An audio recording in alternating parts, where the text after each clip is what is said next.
ಕಾಂಗ್ರೆಸ್ ಹೇಳಿದರೆ ನಾವೇನು ಹಿಂದೂಗಳಿಂದ ಗೆದ್ದಿಲ್ಲ, ನಾವು ಮುಸಲ್ಮಾನರಿಂದ ಗೆದ್ದಿದ್ದೀರಿ ಅಂತ ಹಲವಾರು ಜನ ಮಂತ್ರಿಗಳು ಎಲ್ಲರಿಗೂ ಬೀದರಿಂದ ಹೇಳಿದ್ದಾರೆ.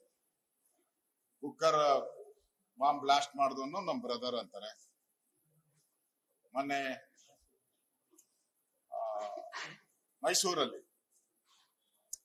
ಗಲಭೆ, ಮೈಸೂರಿನ ಉದಯಗಿರಿ ಪೊಲೀಸ್ ಸ್ಟೇಷನ್ ಮೇಲೆ ಹಲ್ಲೆ ಮಾಡಿದವರು ಸಣ್ಣ ಮಕ್ಕಳು ಅಂತಾರೆ.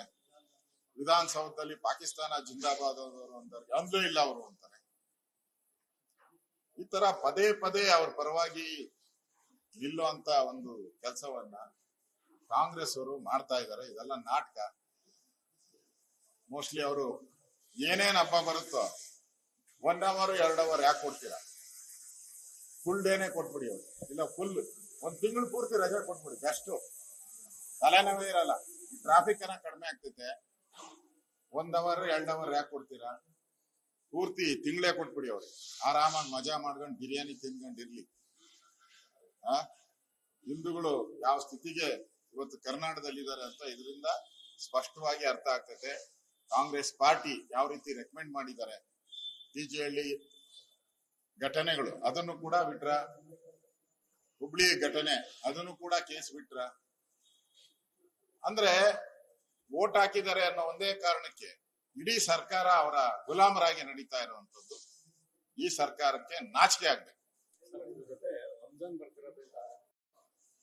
ಕಾಂಗ್ರೆಸ್ ಹೇಳಿದರೆ ನಾವೇನು ಹಿಂದೂಗಳಿಂದ ಗೆದ್ದಿಲ್ಲ, ನಾವು ಮುಸಲ್ಮಾನರಿಂದ ಗೆದ್ದಿದ್ದೀರಿ ಅಂತ ಹಲವಾರು ಜನ ಮಂತ್ರಿಗಳು ಎಲ್ಲರಿಗೂ ಬೀದರಿಂದ ಹೇಳಿದ್ದಾರೆ. ಕುಕ್ಕರ್ ಬಾಂಬ್ ಬ್ಲಾಸ್ಟ್ ಮಾಡಿದವನು ನಮ್ ಬ್ರದರ್ ಅಂತಾರೆ. ಮೊನ್ನೆ ಮೈಸೂರಲ್ಲಿ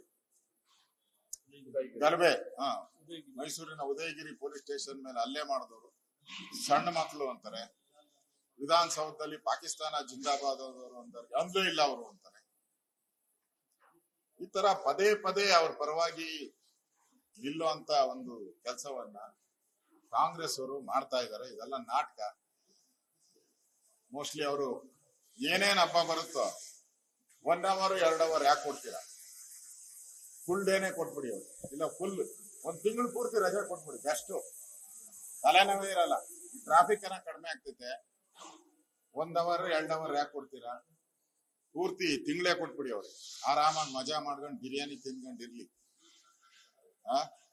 ಹಿಂದೂಗಳು ಯಾವ ಸ್ಥಿತಿಗೆ ಇವತ್ತು ಕರ್ನಾಟಕದಲ್ಲಿದ್ದಾರೆ ಅಂತ ಇದರಿಂದ ಸ್ಪಷ್ಟವಾಗಿ ಅರ್ಥ ಆಗ್ತೈತೆ. ಕಾಂಗ್ರೆಸ್ ಪಾರ್ಟಿ ಯಾವ ರೀತಿ ರೆಕಮೆಂಡ್ ಮಾಡಿದ್ದಾರೆ. ಟಿಜಿಹಳ್ಳಿ ಘಟನೆಗಳು ಅದನ್ನು ಕೂಡ ಬಿಟ್ರ, ಹುಬ್ಳಿ ಘಟನೆ ಅದನ್ನು ಕೂಡ ಕೇಸ್ ಬಿಟ್ರ.